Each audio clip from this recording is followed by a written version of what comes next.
आजची बातमी खरंच खूप धक्कादायक आहे.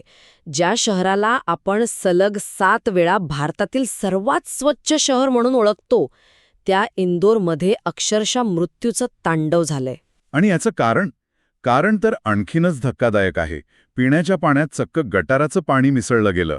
हो, अधिकृत आकडे जरी 4 ते 9 मृत्यू सांगत असले, तरी स्थानिक लोकांच्या मते आकडा 14च्या घरात आहे. आणि त्यात एका 6 महिन्यांच्या बाळाचाही समावेश आहे, ज्याच्या जन्माची त्याचे पालक तब्बल 10 वर्ष वाट पाहत होते. हे ऐकूनच खूप वाईट वाटतंय. आज आपण ह्याच घटनेच्या मुळाशी जाणार आहोत. ही शोकांतिका नेमकी का आणि कशी घडली? अगदी. आणि हे फक्त एका पाईपलाईनचं फुटणं नाहीये.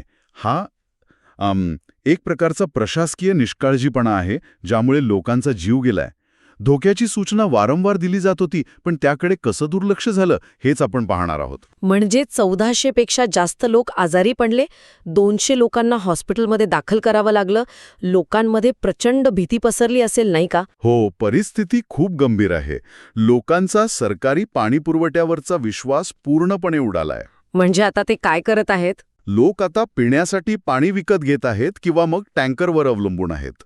संताप इतका आहे की जेव्हा मंत्री कैलास विजयवर्गीय तिथे पोचले, तेव्हा त्यांना लोकांच्या प्रचंड रोषाला सामोरं जावं लागलं. आणि त्याच कुटुंबाने ज्यांनी आपलं 6 महिन्यांचं बाळ गमावलं, त्यांनी सरकारने देऊ केलेली 2 लाखांची मदत नाकारली. बरोबर. हा केवळ संताप नाहीये, हा व्यवस्थेवरचा अविश्वास आहे. ज्या कुटुंबाने 10 वर्षांच्या प्रतीक्षेनंतर बाळ मिळवलं, त्यांच्यासाठी या पैशांची काय किंमत? नाही, काहीच नाही. त्यांचं नकारच सगळं काय सांगून जातो. पण मला हे विचारायचं होतं की हे पाणी इतकं विषारी झालं कसं? काय घडलं नेमकं? याचं कारण धक्कादायक आहे आणि संतापजनक सुद्धा. एका नवीन बांधलेल्या शौचालयाची गटार लाईन म्हणजे ड्रेनेज लाईन, हो, ती कोणत्याही सेफ्टी टँक शिवाय थेट पिण्याच्या पाण्याच्या तुटलेल्या पाईपलाईनमध्ये सोडण्यात आली होती. काय? म्हणजे अक्षरशः? हो. प्रयोगशाळेच्या अहवालाने हे सिद्ध केलंय की पाण्यात गटाराच्या पाण्यात आढळणारे जीवाणू होते. अरे देवा! म्हणजे लोकांना अक्षरशः गटाराचं पाणी प्यायला मिळत होतं. आणि विचार करा, आपल्या शहरामध्ये जुन्या आणि नवीन पायाभूत सुविधांचं जे जाळं आहे, त्यात असे कितीतरी टाईम बॉम्ब लपलेले असू शकतात. आणि इथेच तर या प्रकरणाचं गांभीर्य अधिक स्पष्ट होतं. ही घटना अचानक घडलेली नाहीये. म्हणजे ऑक्टोबर 2025 पासून, म्हणजे 2 महिन्यांहून अधिक काळ तिथले रहिवासी तक्रारी करत होते. पाण्याला गटाराचा वास येतोय, पाण्यात ॲसिड मिसळल्यासारखं वाटतंय, अशा स्पष्ट तक्रारी होत्या. 2 महिन्यांपासून लोक सांगत होते की त्यांच्या नळात गटाराचं पाणी येतंय आणि तरीही काहीच झालं नाही. हे तर अविश्वसनीय आहे. इतकंच नाही, 2022 साली भोपाळमध्ये एक वैज्ञानिक अभ्यास झाला होता, ज्यात अगदी असाच धोका वर्तवण्यात आला होता. आधीच इशारा दिला होता म्हणजे? हो, त्यात स्पष्ट म्हटलं होतं की झोपडपट्ट्यांमध्ये पिण्याच्या पाण्याच्या आणि गटाराच्या लाईन्स एकत्र असल्याने पाणी दूषित होण्याचा मोठा धोका आहे. तरीही त्याकडे लक्ष दिलं गेलं नाही. आणि नवीन पाईपलाईनचा प्रस्तावही होता ना? होता. तो अनेक महिने धूळ खात पडून होता. मृत्यूच्या बातम्या समोर आल्यानंतर त्याला मंजुरी मिळाली. स्थानिक नगरसेवकाने याला गुन्हेगारी स्वरूपाचा निष्काळजीपणा म्हटलं आहे आणि ते योग्यच आहे.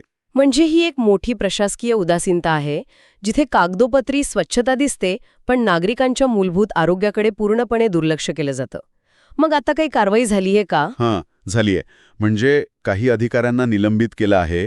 एक चौकशी समिती नेमली आहे. राष्ट्रीय मानवाधिकार आयोगाने सुद्धा याची दखल घेऊन राज्य सरकारला नोटीस बजावली आहे. पण या सगळ्यामुळे इंदोरच्या सर्वात स्वच्छ शहर या प्रतिमेवर एक मोठं प्रश्नचिन्ह लागलंय. अगदी. आणि हेच या घटनेचं सर्वात मोठं वास्तव आहे. बरोबर.